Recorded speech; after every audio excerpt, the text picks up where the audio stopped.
Now, while the UK is struggling to get inflation under control, China's economy is suffering from the opposite, deflation. What would it be like to live in a country that has undergone a huge transformation? Will that experience be the same if there is less room for growth? China's economy is currently facing a lot of challenges, which we don't usually see during the period of rapid growth. This was very much visible during the 20th and early 21st centuries. In 2023, China's economy expanded by 5.2%. Even though it can be seen as remarkable growth in a mature economy, China is still categorized as an emerging market economy. Moreover, it has experienced far faster growth in recent decades. Hence, compared to that, the current growth is nothing less than a failure.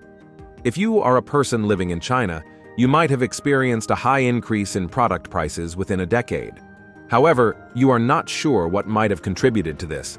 Through your research, you identified that the current monthly inflation rate in China is 0.70%. In January 2024, we saw that China's consumer price index fell by 0.80%. The inflation rate has been flat for several months, and until very recently, it has shown some deflation. The slower pace of international trade is one reason why many Chinese businesses have to deal with excess inventory. According to Rob Heworth, Senior Investment Strategy Director at U.S. Bank Wealth Management, it's not going to become a deflationary spiral, but it could need some government stimulus and a recovery in international trade. What would it look like to buy your favorite burger at a much cheaper rate than it was in previous years? You might be buying an extra burger for the same price. But will that be possible with the present market condition in China? In a recent post on Twitter, the Philippines President Marcos said that their relationship with China is going through a dangerous path, and it might lead to a war. He also said that the reason for this is that the Philippines has been dealing with everything emotionally rather than logically. He continued that if this continued, it would cost Philippines self-respect. We all have many daily situations, but have you ever thought of the outcome? If you take a look back at such situations, you might know that most of them have been a disaster. We can see that China's weak economic development is mainly due to low export difficulties and serious challenges in the property industry. Moreover, the real estate industry has suffered in many areas due to the huge fall in home prices since 2015. Exports are an essential component of China's economic expansion. If you travel to different countries, then you might have encountered Chinese products in their markets. However, the value decreased to 4.6% in 2023. This is the first yearly drop in export activity since 2016. Slowing domestic demand is still a problem too. According to Haworth, Chinese consumers are spending more money on hospitality and leisure and less on goods. Furthermore, it doesn't seem like there will be a major improvement in global trade activity in 2024. In a Twitter post posted on March 13, 2024, Ian Haworth said, "If you do something and the Chinese Foreign Ministry is upset, do much more of it." But what is the logic behind this statement? Imagine we are applying this to our life. For instance, you are a person who goes to your office very late every day. Your boss identified this and warned you. However, without hearing his words and getting inspired from Haworth, you decided to go late. Will this fetch any reward for you? Of course not.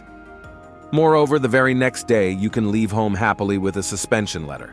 Now let's have a look at how the Chinese stock prices have performed in 2024.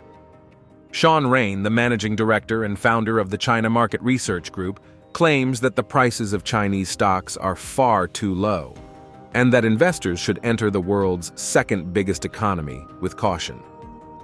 We can see that even if the percentage of total equity value in emerging countries decreased in 2023, China's stock market alone could make up 25% of the MSCI Emerging Countries Index. According to Haworth, any investor who invests in a wide, developing market index probably holds a sizable stake in Chinese companies. Are you a person who has holdings in the foreign market? Experts suggest that you try the Chinese market. What impact do current events in China have on world markets? And how should you evaluate investment prospects in China's economic expansion? Seeing that China is not a good investment to have for growth, there's been a huge dip in foreign investments. Seems like the situation is getting harder and harder in China, and even the finance sectors are not showing interest in posting the growth updates. In a post on Twitter, we can see that the economic growth in China is decreasing, and the country is publishing fewer and fewer economic statistics. Rapid growth has been a recurring theme in China's economy since the country's transition from an agrarian-based culture to a more urbanized and industrialized culture. We can see that in the past 10 years, China's economy has expanded by more than 10% annually, which has led to an increase in the middle class in the nation. Did you know that Chinese economic growth had a huge influence on the US dollar? The Chinese government's move to support its collapsing real estate sector by lowering interest rates resulted in a weakening of the US dollar and raised questions regarding further economic growth.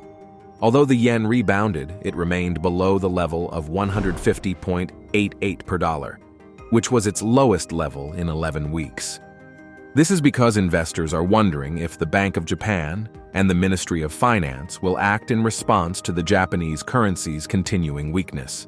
But how is this going to affect common people like us? Imagine you are a lover of Chinese tea, and you cannot live a day without it.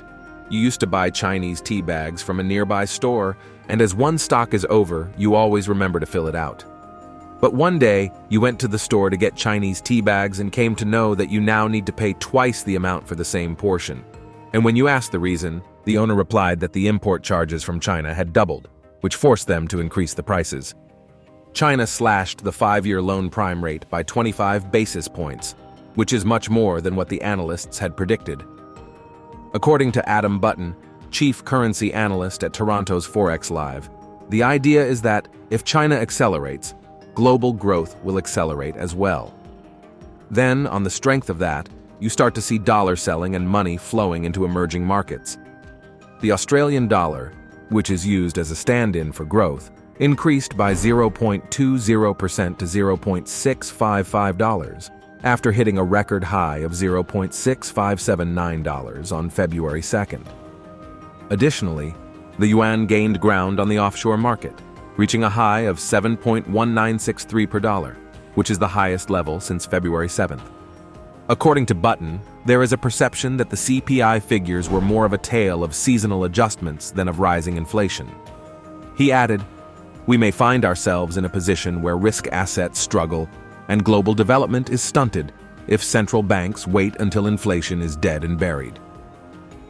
Have you heard of a famous quote from Mark J. Carney, who is the governor of the Bank of England? It says, "We're well aware that in an environment of low interest rates and quantitative easing, there can be excessive risk-taking." Disclaimer: invest according to your own risk. And there ends our beautiful journey into how China's economic strategies are reshaping the flows of global liquidity and how it affected the US dollar's dominance. If you found today's video insightful, please make sure to hit the like button below. Also, don't forget to subscribe to our channel and ring that notification bell. Thanks for watching.